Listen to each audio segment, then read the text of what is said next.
Hello friends, कैसे हैं आप सब। स्वागत है आपका यूपीएससी एट होम प्रविशा के यूट्यूब प्लेटफॉर्म पे। आज ही हमारी इकोनॉमिक्स की 3rd क्लास है, जिसमें जो है बहुत ही इंपॉर्टेंट टॉपिक देखेंगे, इन्फ्लेशन। इसको हम देखेंगे, इन्फ्लेशन की डेफिनेशन देखेंगे कि इन्फ्लेशन क्या होता है। Inflation can be defined as the persistent rise in the general price of goods and services of common और डेली यूजेज। इसमें क्या बताया गया है, inflation can be defined as a persistent rise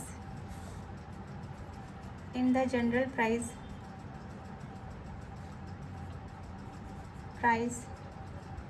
of goods and services of common or daily use। इसमें जो है क्या बताया गया है कि ये जो डेफिनेशन है, यहाँ पर एक चीज़ पे सबसे ज़्यादा फोकस किया गया है। किस चीज़ पे? परसिस्टेंट। परसिस्टेंट मीन्स क्या होता है, मतलब लगातार, कॉन्टिन्यूअस।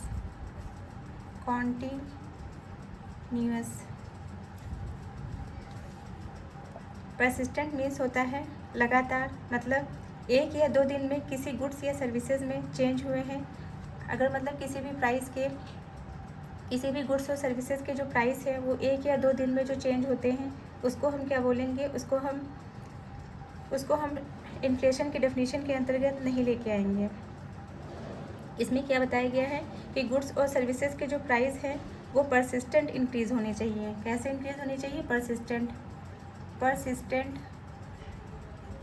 इंक्रीज़ होने चाहिए।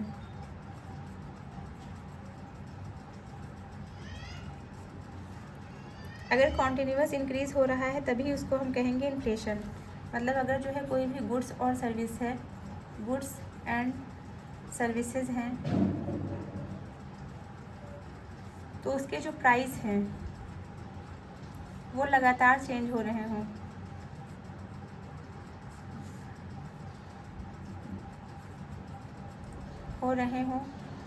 तो हम इसको क्या बोलेंगे, इन्फ्लेशन हुआ है।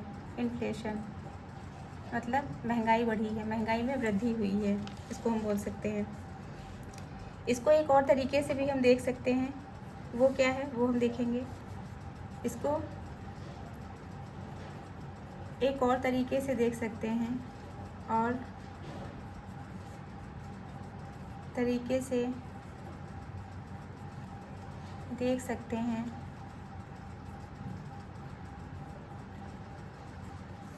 वो क्या है,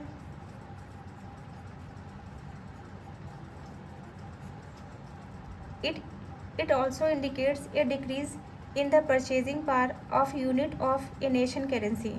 मतलब क्या बताया गया है, it also indicates a decrease in the purchasing power of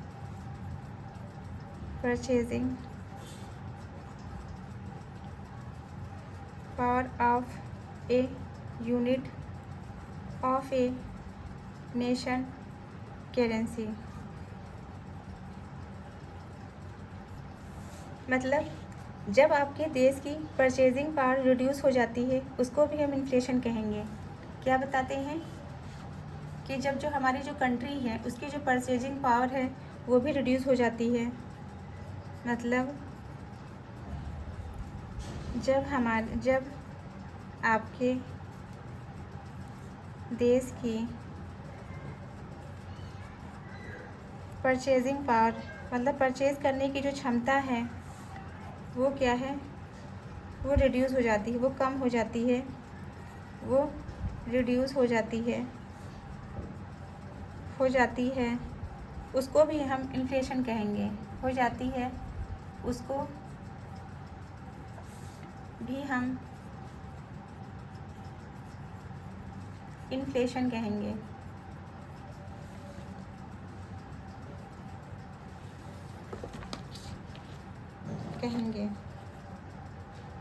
इसको हम एक एग्ज़ाम्पल के माध्यम से देख सकते हैं। इसको हम कैसे देखेंगे? एक एग्ज़ाम्पल के माध्यम से देखेंगे। मान लीजिए आपके पास 50 रुपीज़ का नोट था। आपके पास 50 रुपीज़ का नोट था। वो जो नोट था 50 रुपीज़ का, उसको हम देखेंगे 2000 ईयर में और 2023 में देखेंगे। इसमें हम क्या देखेंगे? जब हमारे पास 2000 में अगर 50 रुपीज़ का नोट था, उस 50 रुपीज़ से हम क्या ले सकते थे? उस टाइम पे हम एक बर्गर प्लस कोल्ड ड्रिंक, ये दोनों चीज़ इससे ले सकते थे। 2023 में जब हम देखेंगे तो उससे हमको 50 रुपीज़ में केवल क्या मिलेगा? केवल एक 50 रुपीज़ में क्या मिलेगा? केवल एक बर्गर।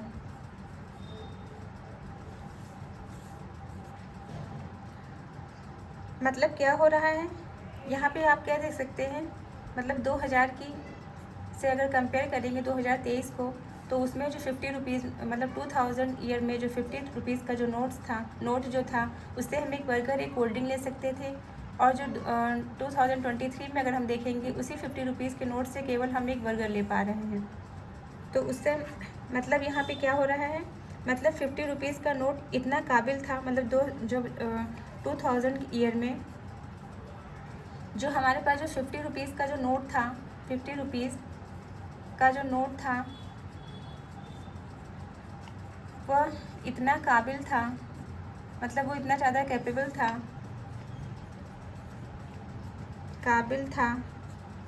कि हम उससे एक बर्गर भी खरीद सकते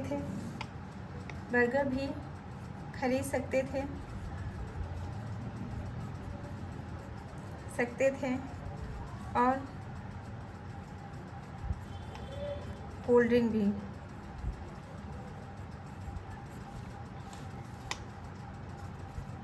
(23) में क्या देखेंगे कि अब उसी 50 रुपीज़ के नोट में, अब उसी 50 रुपीज़ के नोट में केवल एक बर्गर खरीद पा रहे हैं। इससे क्या पता चलता है कि बर्गर का प्राइस इंक्रीज़ हो गया है, कि मतलब जो 50 रुपीज़ में जो केवल बर्गर जो मिल रहा था, इसमें 2023 में जो केवल बर्गर मिल रहा है, 2000 में क्या था? बर्गर कोल्ड ड्रिंक दोनों ले सकते थे। तो इसमें एक तो ये चीज़ पता चल सकती है कि या तो इसका प्राइस बढ़ गया है, या तो बर्गर का जो है प्राइस बढ़ गया है, या हमारी जो डोमेस्टिक जो करेंसी है उसकी परचेजिंग पावर डिक्रीज़ हो गई है। क्या हुआ है? या तो जो है इससे दो चीज़ें पता चलती हैं कि या तो बर्गर का प्राइस बढ़ गया है, इसके प्राइस इंक्रीज़ हुआ है, या हमारी जो domestic currency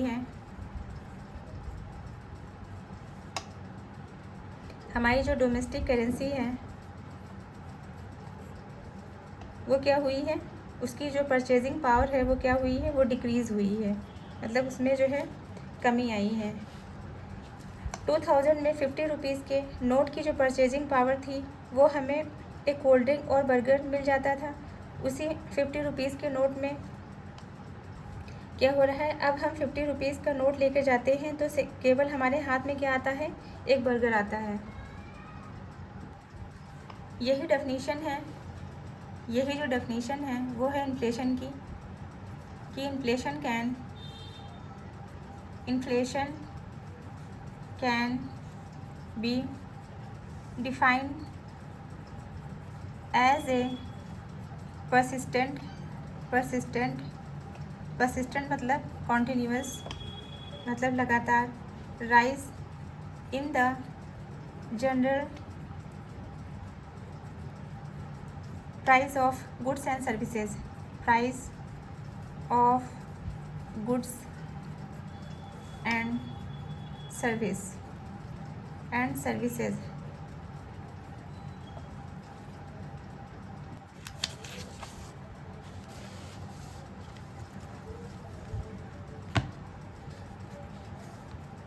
It indicates a decrease in the purchasing power of a unit of a nation's currency। और हमारी नेशनल करेंसी क्या है? हमारी जो नेशनल करेंसी है, हमारी नेशनल करेंसी क्या है? क्या है? Indian rupee. हमने इन्फ्लेशन की डेफिनेशन देख ली है। अब हमें ये देखना है कि इन्फ्लेशन को हम कैलकुलेट कैसे करेंगे। आप लोगों को इन्फ्लेशन समझ में आ गया होगा कि इन्फ्लेशन किसे कहते हैं, महंगाई क्या होती है। अब हम ये देखेंगे कि इन्फ्लेशन को कैसे कैलकुलेट करेंगे। इन्फ्लेशन कैलकुलेट करने के बहुत ही सिंपल तरीका है। इन्फ्लेशन को कैलकुलेट करने का, इन्फ्लेशन को कैलकुलेट करने का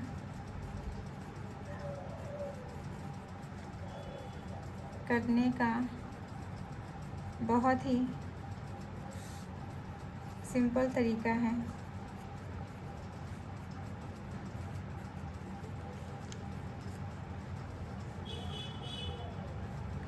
हाउ इज इन्फ्लेशन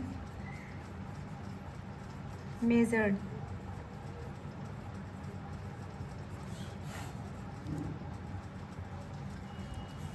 सबसे पहले हम देखेंगे स्टेप वन। इसमें क्या हम देखेंगे? इसमें हम वो गुड्स और सर्विसेज आइडेंटिफाई करते हैं जो हमको डेली कंज्यूम करने होते हैं। मतलब ऐसे जो है गुड्स और सर्विसेज जो हम डेली जो है उसका उपभोग करते हैं, वो इसके अंतर्गत आएंगे। मतलब इसमें क्या बताया गया है? इसमें हम वो सभी गुड्स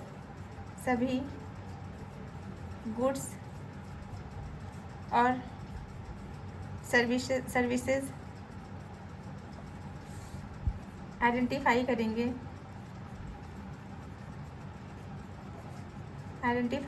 हैं जो हमको डेली कंज्यूम करने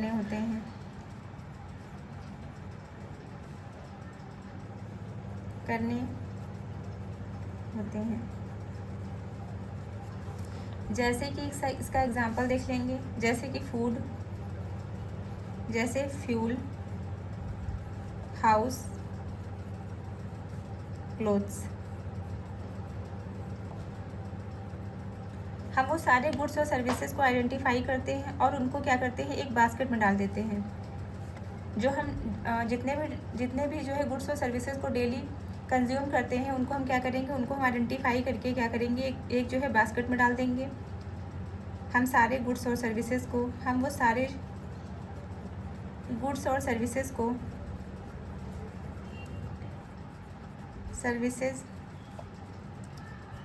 आइडेंटिफाई करते हैं और उसको एक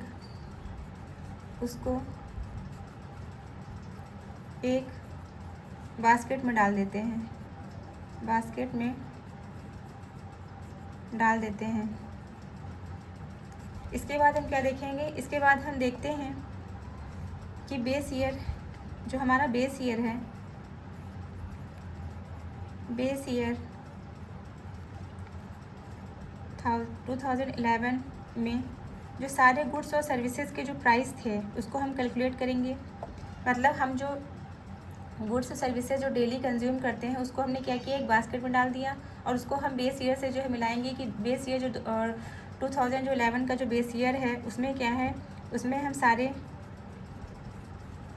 गुड्स एंड सर्विसेज की प्राइस कैलकुलेट करें तो उसकी प्राइस क्या आ रही थी, मतलब बास्केट में जितना भी जो है सामान जो आया है डेली का, जो गुड्स और सर्विसेज जो हम कंज्यूम करते हैं उसकी प्राइस क्या थी, उसकी प्राइस थी 100 रुपीज़। कब के टाइम में, 2011 में उसकी प्राइस थी 100 रुपीज़।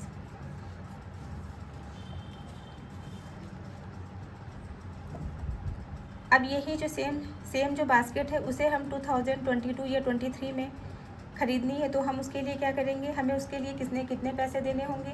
2011 में जब हमने उसको देखा पूरी बास्केट को, तो उसका कितना प्राइस था, 100 रुपीज़ था। वही सेम बास्केट, उतना ही जो है सामान उसके अंदर उसको हम 2023 में देखेंगे तो वो हमारी जो बास्केट थी वो कितने में हो गई है इस टाइम पे,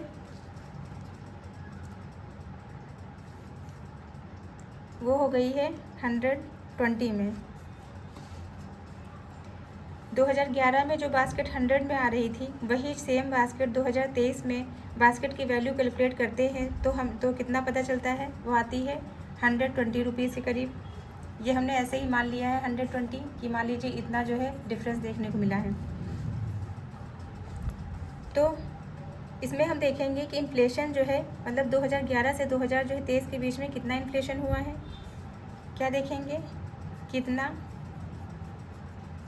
इन्फ्लेशन हुआ, मतलब कितनी महंगाई बढ़ी है, महंगाई में कितनी वृद्धि हुआ है उसको हम देखेंगे।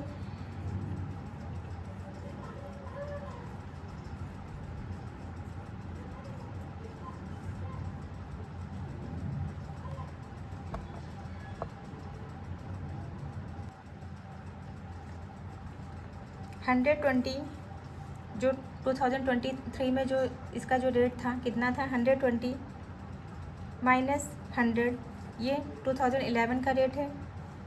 इसका हम परसेंटेज निकालेंगे, डिवाइडेड बाई 100 इंटू 100,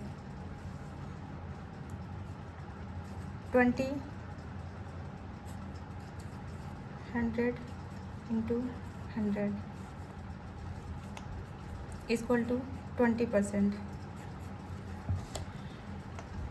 तो ये हमने परसेंटेज निकाल लिया। इसमें क्या पता चलता है कि महंगाई जो है 20% महंगाई बढ़ी है 2011 से, मतलब 2011 से अगर हम कंपेयर करेंगे तो 2011 से देखेंगे 2023 में तो महंगाई में कितनी परसेंट की वृद्धि हुई है, महंगाई में वृद्धि हुई है, महंगाई में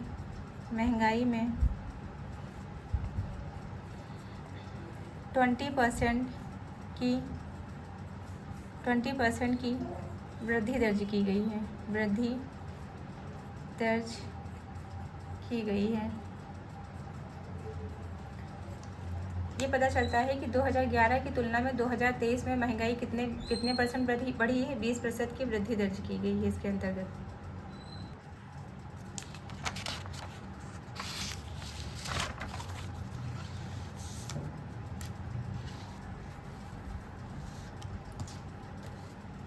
नेक्स्ट हम क्या देखेंगे, इन्फ्लेशन के कारण, मतलब कॉजेज ऑफ इन्फ्लेशन। इसके अंतर्गत क्या है, जो फर्स्ट है वो क्या है, कॉस्ट पुश इन्फ्लेशन।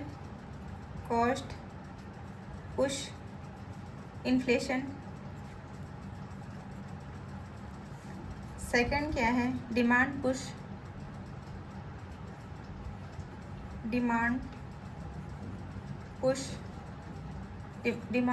पुल इन्फ्लेशन। ये कैसे वर्क करते हैं इसको हम देखेंगे। जब हम बात करते हैं किसकी, डिमांड पुल इन्फ्लेशन की, किसकी बात करते हैं, डिमांड पुल इन्फ्लेशन की, इन्फ्लेशन की।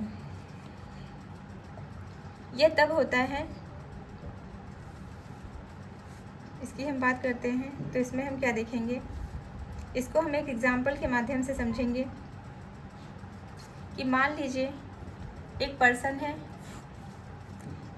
है जिसका नाम विनोद है। मान लीजिए क्या है, एक पर्सन है जिसका नाम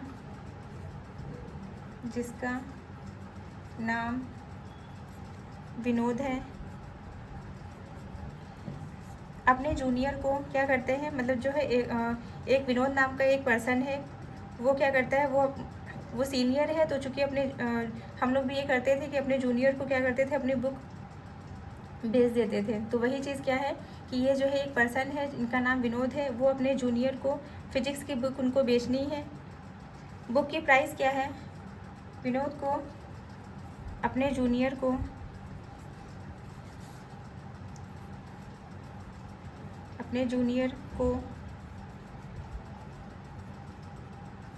फिजिक्स की बुक बेचनी है। अपने जूनियर को उनको फिजिक्स की बुक बेचनी है। बुक की प्राइस क्या है, बुक की जो प्राइस है वो कितनी है, 100 रुपीज़ है। जूनियर उनके कितने हैं, ABCD जूनियर हैं। तो ये जो पर्सन है वो अपनी बुक किसको बेचेगा, जो बुक का प्राइस है जो मतलब बुक का जो प्राइस है 100 रुपीज़, सबसे ज़्यादा जो इन जूनियर में से ABCD में से जो उस बुक का सबसे ज़्यादा प्राइस देगा उसी को जो है ये जो विनोद नाम का जो व्यक्ति है उसी को अपनी बुक को बेचेगा। मान लीजिए A कितना रुपीज़ देने को तैयार है, ये 100, B कितना तैयार है 115, C तैयार है 120, D तैयार है 130। तो ये जो सिचुएशन जो है क्यों अराइज हुई है, मतलब ये जो सिचुएशन जो पैदा हुई है क्यों हुई है, बिकॉज जो बुक की जो प्राइस है वो 100 रुपीज़ की है और उसको ख़रीदने के लिए लोग जो है 130 रुपये तक भी उसको ख़रीदने के लिए तैयार हो गए हैं। तो बुक की इसका मतलब क्या निकल रहा है, इसका निष्कर्ष ये निकलता है कि बुक की सप्लाई और डिमांड, जो सप्लाई है वो क्या है, वो डिमांड से कम है। चूँकि बुक एक है, ख़रीदार उसके 4 लोग हैं, तो इसलिए जो है ये पता चलता है कि इसकी सप्लाई कम है और डिमांड इसकी जो है बुक की बहुत ज़्यादा है। मतलब जब डिमांड ज़्यादा है और बुक की सप्लाई कम है, इसमें क्या बताया गया है कि बुक की जो है डिमांड ज़्यादा है और इसकी सप्लाई कम है।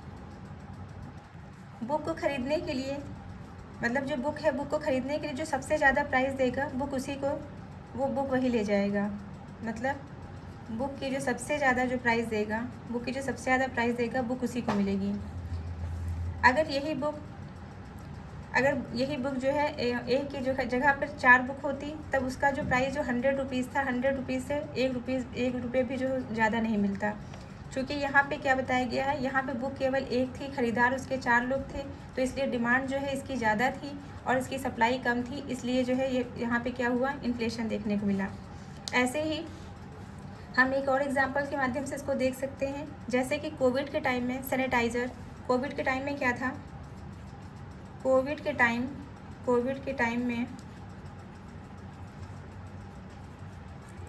टाइम में सैनिटाइज़र एंड मास्क की जो डिमांड थी वो क्या हुई, डिमांड बढ़ गई और उसकी जो सप्लाई थी उसमें कमी आई।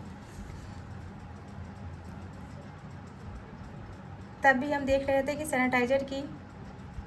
सैनिटाइज़र और मास्क की जो है मांग बहुत ज़्यादा थी, इसलिए जो ज़्यादा रेट देने को तैयार थे उन लोगों को दिया जाता था। जब भी ऐसी कंडीशन हो रही है कि डिमांड ज़्यादा है और सप्लाई कम है, उसकी वजह से जो इकनॉमी में इन्फ्लेशन आ रही है वही हमारी क्या कहलाती है, डिमांड पुल इन्फ्लेशन कहलाती है। मतलब डिमांड पुल इन्फ्लेशन क्या होती है, डिमांड पुल इन्फ्लेशन क्या है, इन्फ्लेशन क्या है,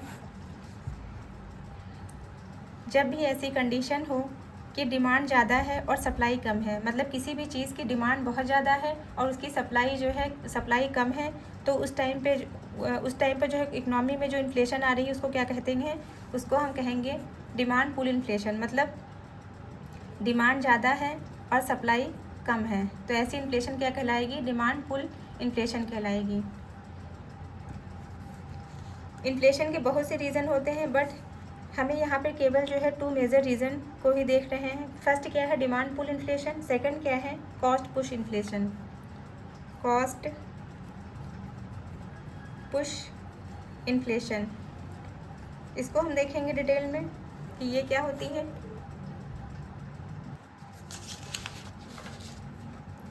इसको हम देखेंगे डिटेल में क्या है, कॉस्ट पुश इन्फ्लेशन।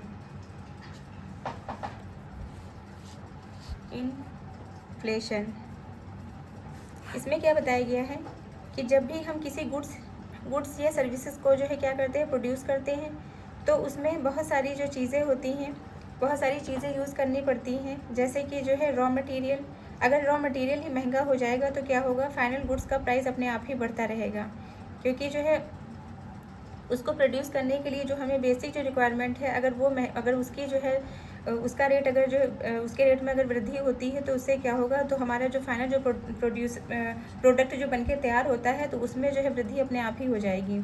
अगर यही सिचुएशन जो है most of the goods and services में इम्प्लीमेंट हो जाए तो वह जो है कॉस्ट पुश इन्फ्लेशन कहलाती है। क्या इसमें बताया गया है कि जब भी हम किसी गुड्स को प्रोड्यूस करते हैं, प्रोड्यूस मतलब उत्पादित करते हैं, तो उसमें बहुत सारी चीज़ें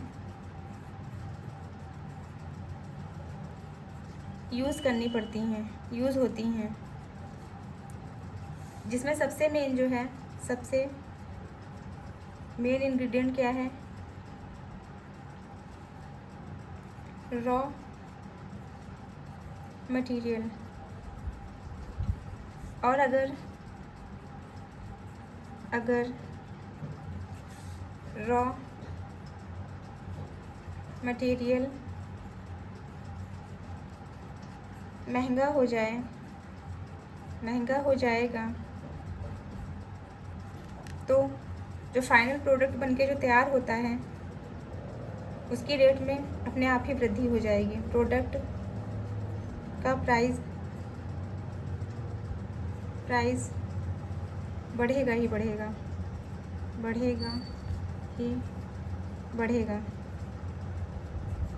अगर यही situation most of the goods and services में इम्प्लीमेंट कर दी जाए, यही सिचुएशन क्या होती है, most of the goods and services में इम्प्लीमेंट हो जाती है, तो क्या होगा, यही कहलाता है कॉस्ट पुश इन्फ्लेशन। यही क्या कहलाता है, यही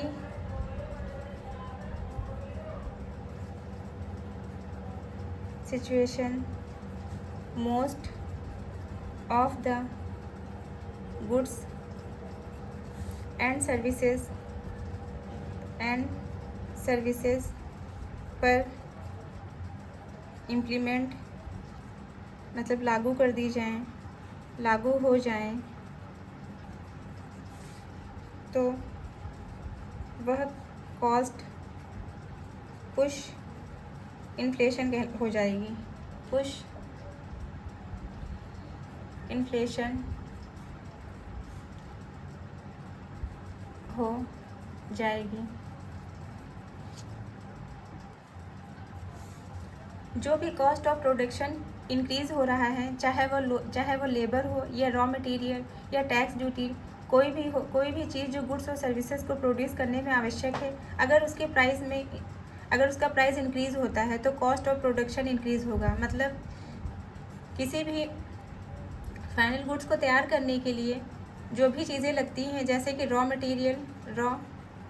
मटेरियल हो गया या लेबर हो गया, लेबर चार्ज जो लगता है, या टैक्स ड्यूटी हो गई या टैक्स ड्यूटी, इनमें से किसी में भी अगर जो है वृद्धि होती है तो उससे क्या होगा, उससे हमारा जो फाइनल जो गुड्स बनके जो तैयार होगा उसमें भी अपने आप ही वृद्धि हो जाएगी। इसी कंडीशन को क्या कहते हैं, कॉस्ट ऑफ, अगर जो हिस्से जो है अगर इसमें जो है वृद्धि होगी तो इसी को क्या बोलेंगे, कॉस्ट पुश इन्फ्लेशन बोलेंगे। कॉस्ट ऑफ जो है प्रोडक्शन क्यों इंक्रीज होता है, इसके जो है 3 रीज़न हैं। कॉस्ट ऑफ प्रोडक्शन क्यों इंक्रीज होता है, हमने इसको पहले अभी जो देखा है इसी को थोड़ा सा डिटेल में देखेंगे। इंक्रीज होता है पहला क्या रीज़न है,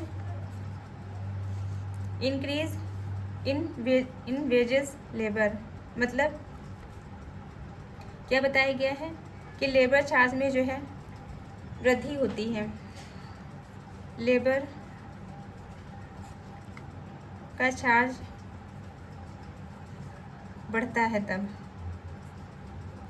दूसरा क्या है,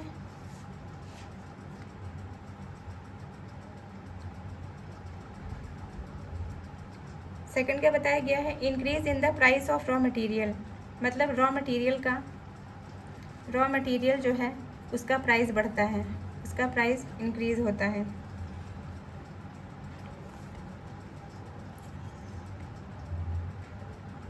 वैसे अगर जो है टैक्स ड्यूटी बढ़ती है तब भी, मान लीजिए इसका एग्जांपल देख सकते हैं। मान लीजिए ऑयल 2011 में कितने में था,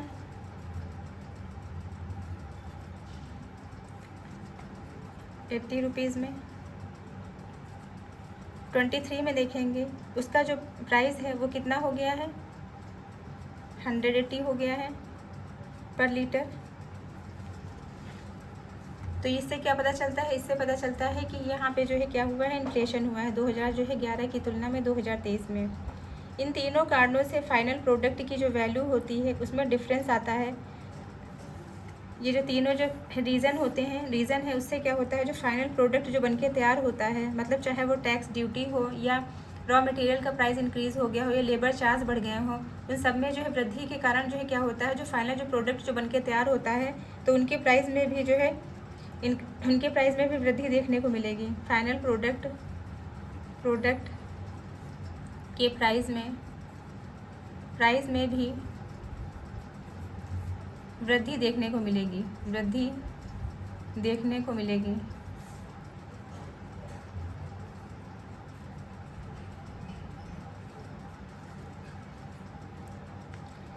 तो इसमें क्या बताया गया है कि जब ऐसी सिचुएशन आए जिसके कारण जो है इंक्रीजिंग, मतलब इसमें बताया गया है कि इंक्रीजिंग जो है कॉस्ट की वजह से अगर महंगाई बढ़ रही होती है तो उसे क्या कहते हैं, मतलब कि जब जो है ऐसी सिचुएशन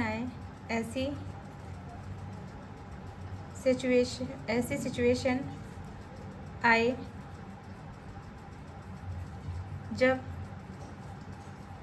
इंक्रीजिंग कॉस्ट, चाहे वो लेबर चार्ज हो या टैक्स ड्यूटी है, रॉ मटेरियल का जो है प्राइस बढ़ा हो, कॉस्ट की वजह से महंगाई बढ़ी हो, महंगाई मतलब इन्फ्लेशन बढ़ रही है, तो वह कहलाती है कॉस्ट पुश इन्फ्लेशन।